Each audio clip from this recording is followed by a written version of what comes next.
I'm Dan Carmody, and I'm here to talk to you today about two things. One, TreaSolution is the company that I operate. Every year we do a Treasury Survey. So we're going to talk about some of the results of that survey during the first half of this presentation. Then in the second half, it's almost like mixing business and pleasure. We'll take it a little bit easy and talk about networking and the importance of networking within the treasury management industry. So with that being said, let's move forward. So a little bit about TreaSolution and the Treasury Survey. So as David mentioned in the introduction, started TreaSolution in 2002. We're based in Chicago, but we do consulting nationwide and globally. This Treasury Survey is the 6th year that we've been doing this survey. And the results this year actually got a great amount of press. So just recently, last week, it was featured in the Wall Street Journal on foxbusiness.com, and it will be, if you check your Treasury and Risk Management newsletter that comes out, there will be another article just within the next day or two. It will be published in Treasury and Risk Management magazine. And then all the participants, all the corporate practitioners that participate in our survey get free access to the survey once it's published. So if you're interested in taking the survey next year. So let's talk about what we're going to talk about during this first half. First thing I'd like to talk about are the demographics of the survey. So the most important aspect of any survey is who actually took it. And let's learn a little bit more about what positions they held within their organization, what industries they represent, what revenue subcategorization they're from, and so forth. Then we'll break it out into specifics. So bank relationships, treasury operations, treasury technology. And again, since this is the 6th year that we've been doing this, I'd like to do a handful of year-over-year statistics so we can see trends over the last 5 or 6 years in the treasury management industry.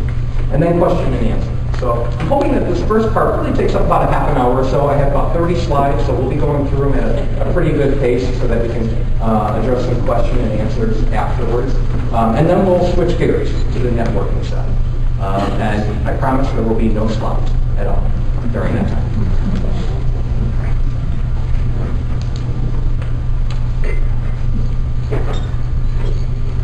Oh no. Okay. So this first slide, the question was, please tell us the revenue of the organization that you're answering from.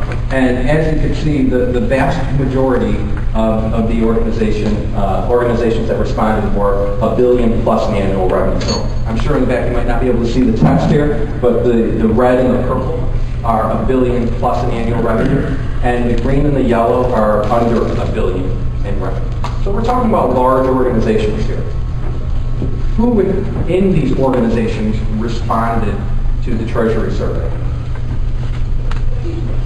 Well, about 98% of the respondents were Treasury Manager or above. So in general, we're looking at just over 45% were Treasury Manager, just under 25% were the Director of Treasury, and then over 25% being AT or Senior, with 1.85% being Treasury. What industry? I'm not going to go through all of this, but the point of this slide is it's a good representation of industries throughout the United States and globally, as you can see in a moment here. But the largest industries that responded were business services, technology, retail, real estate, financial services, and government entities also. Which I think, if I'm not mistaken, we have a couple of government entities in the audience today. And then which country responded?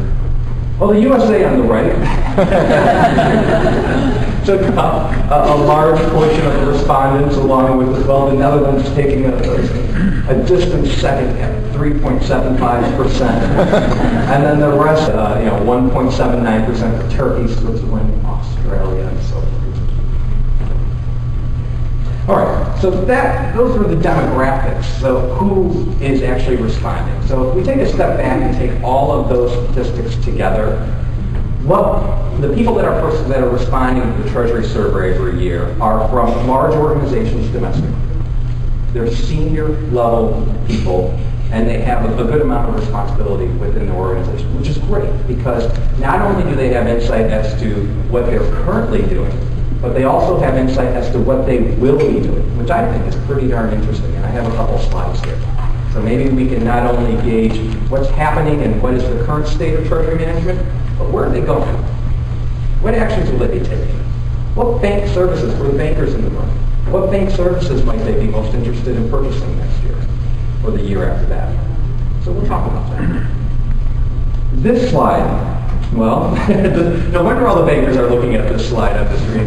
What is your main cash management bank was one of the first questions we asked. And as you can see, J.P. Morgan Chase, Bank of America, Citibank, Wells Fargo, and U.S. Bank made up, and PNC too, made up a good portion of the respondents to our survey. And then a handful of other banks. Well, the Central Bank of the Republic of Turkey, for instance, made it. Are they sponsoring here? So how many bank relationships does your organization have? I've always find this to be intriguing. So under 250 million, there's an average of 11.25 bank relationships per respondent. 250 billion or 250 million to a billion is just under 15. 1 billion to 5 billion, 15.5, and then greater than 5 billion, 16.71. So again, this is the current snapshot, and I believe later on in the presentation, I'll show you over time how many average bank relationships over years. I think you'll see an interesting trend, if you will, in that scenario. How many bank accounts does your organization have? Now this is really interesting because look at the complexity once you reach 5 billion in annual revenue. You'll see this trend replicate itself throughout the Treasury Survey results. You will see a smaller figure generally for less than 250 million in annual revenue, which this is 25.75%. Between 250 million to 5 billion, roughly the same. Now, you'll notice that 250 million to 1 billion, the average, the average is 146, which is greater than the 121 of 1 billion to 5 billion. This is an anomaly. We had a response within that category that was just a ton of accounts and it skewed the results. If you were to take that result out, which we didn't, you would see a much more even trend of growth.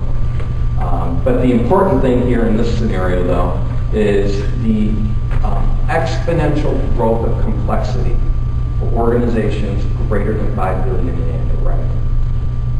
Again, exponential growth. So you'll see this trend.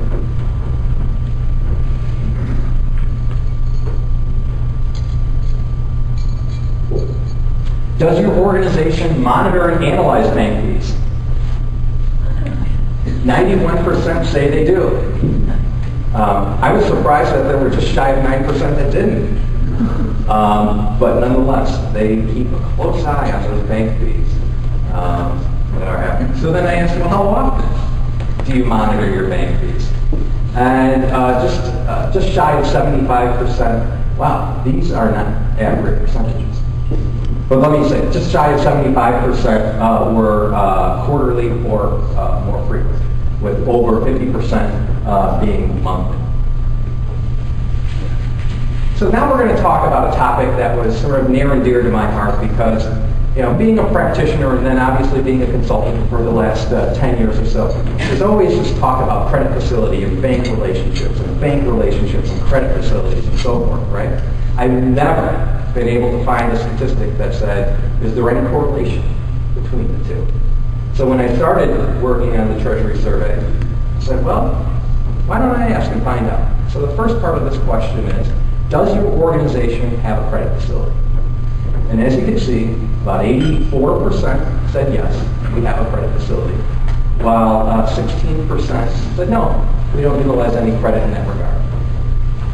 Then I asked, okay, so out of the 84% that have a credit facility, does that influence your bank relationship?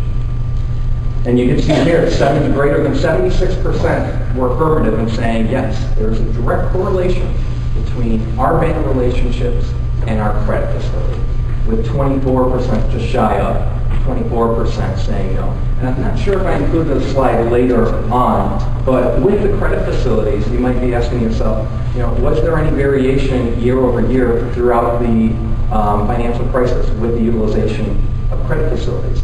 And what we have found consistently from 2007 on is just right on the dot, right around 85% of organizations maintained a credit facility throughout and currently, or throughout the financial crisis up to present. So it's pretty interesting that there was very little, I'm talking about a percentage, variation with credit facility utilization. The other part is their perception of credit facilities is gradually becoming more important from the financial crisis, which makes sense.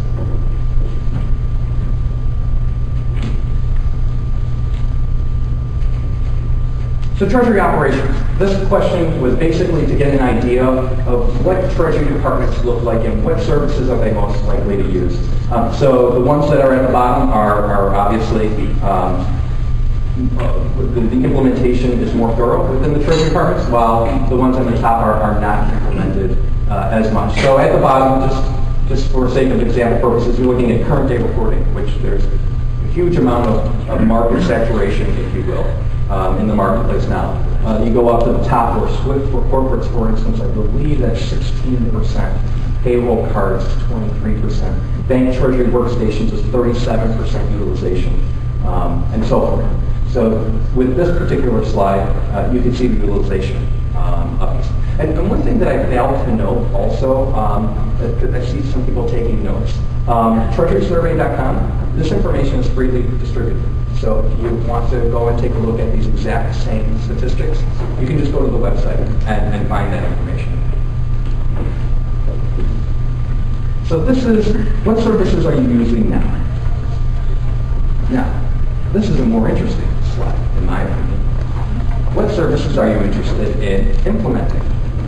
So what you see here is the orange section, if you will, is I'm implementing it this year. This is a service that is on our radar. We're implementing it this year. What is in green is I'm interested in it, but it's just not queued up for this year. We're going to do it after this year. So the one that is most popular at the bottom is a bank treasury workstation, where just shy of 15% said that they were going to implement it this year.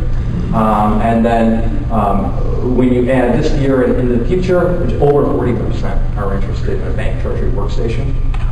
SWIFT for corporates, this one I want to point out to you, just shy of 15% are looking at SWIFT for corporates this year, while when you add in after this year, it's again just shy of 40%. Payroll cards, also important. Electronic billing and payment. SWIFT payments, purchasing cards, pay positive pay. Again, remote deposit capture. All of these are new services that organizations are implementing this year and next year. Again, I want to point out SWIFT for corporates, right? Because you see here, boy, a lot of people are interested in SWIFT for corporates. They want to learn more about it. They want to implement it. That's a good thing. Then the next question we ask is, which services will you never, ever, emphasis these, ever implement? And you'll notice right there, second from the bottom, is SWIFT for corporates. Right? So it's either you love it or you hate it, one or the other. So either we're going to do it this year, or we're never, ever going to implement it ever. So anyway, to sort of bring up outsourced account reconciliation, 76, just shy of 77% of the respondents said not for us, which makes sense, right? I mean, that's a core part of cash management. You don't want to outsource that risk. Keep it internal. SWIFT for corporates, again, it's a love-hate kind of scenario. Payroll cards, again, another popular one in the previous slide, another popular one for never being implemented. Lockbox imaging, lockbox services, and so forth.